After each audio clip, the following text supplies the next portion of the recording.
when you wake up in the morning, there's a part of you that's going, I'll just go back to sleep. But then that voice has got quieted that says, no, you need to get up. And you've just pushed it away. You just pushed it away. We don't have someone there to keep us in line and give us a good, swift kick in the ass when we slack off. No one's coming to save you. The only person that's gonna make a drastic change in your life, whether that's physically, mentally, emotionally, the only person that is going to dig you out of your hole is who? You. You have to do it for you. Talk equals regrets, action equals results. People, situations, circumstances, they don't control you. They might affect you temporarily, but it's up to you to allow them to control you. You control you. And too many people look for a scapegoat to pass the blame for their lack of progress in any area when they should be looking in the mirror and asking themselves, have I done the work? The mind will trick you into saying, just sleep in today, you deserve it. Sometimes you don't deserve it. I've worked too hard. You really haven't worked hard enough. This isn't up to anybody else. This is up to you.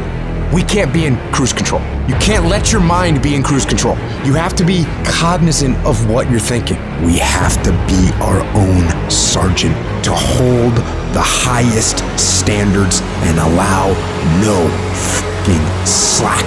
That's the discipline. Envision what it feels like when you're done.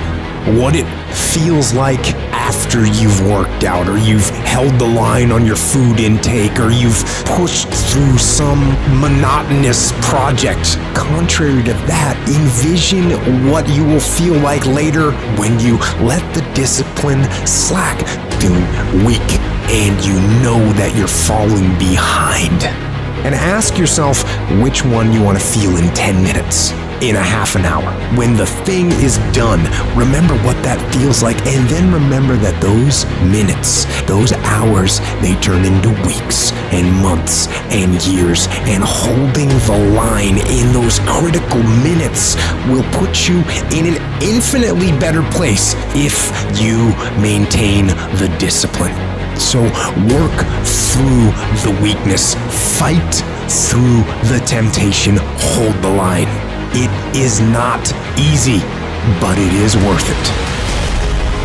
You've got to do something to get control of your brain. I don't care how you do it. I don't care if you set an alarm every 45 minutes so you can audit your thoughts, what is influencing you, so you can control what's influencing you. Control the things you think about. You can actually control how you feel. You can control what you think, and you can definitely control what you do. I write down things that need to happen. I write the orders to myself. Task lists. That's the general me doing the writing. This is what we're gonna do. Here's the plan. Here's what we gotta make happen. And then the soldier in me receives the orders. The soldier sees them. The soldier reads them. And then the soldier executes. The soldier doesn't ask questions. The soldier doesn't complain. The soldier doesn't hesitate. The soldier executes. And you gotta get that soldier part of your brain working. That's what the soldier's supposed to do. Execute. You need to separate and clearly understand those two parts of your brain, the general and the soldiers. And when the general and the soldiers both do what they're supposed to do, that's a united front. And that's an unstoppable force. And that is how wars are won. You gotta be the master of your mind. You gotta exercise mind control.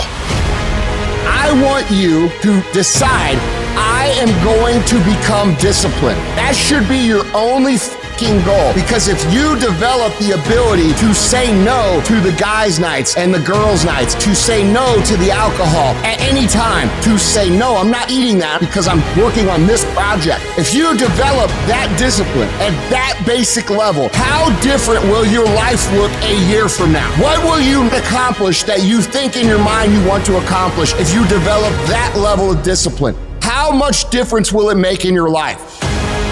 How many times have you told yourself you're going to get serious about your business, or get serious about this project, or get serious about your career? How different would your body look if you had done what you said 3 or 4 years ago? What would you look like today? What would you feel like? Now think about that in every single area of your life. Think about it in your fitness. Think about it in your business. Think about it in your relationships. What would your life look like if you had the ability to remove the power of external circumstances from affecting your decision making? What would your life look like? What could you be? What could you be if you worked as hard as you could? What could you be if you start lining up tasks and smashing them? If you start aggressively pursuing your goals? I don't know where it's going to end up, but let's find out. Let's find out where it ends up. Let's find out where it goes when you implement discipline in your life and you start getting after it. Download this video and audio by becoming a member at benlionelscott.com. Plus, get early access to all new content and hundreds of exclusive videos.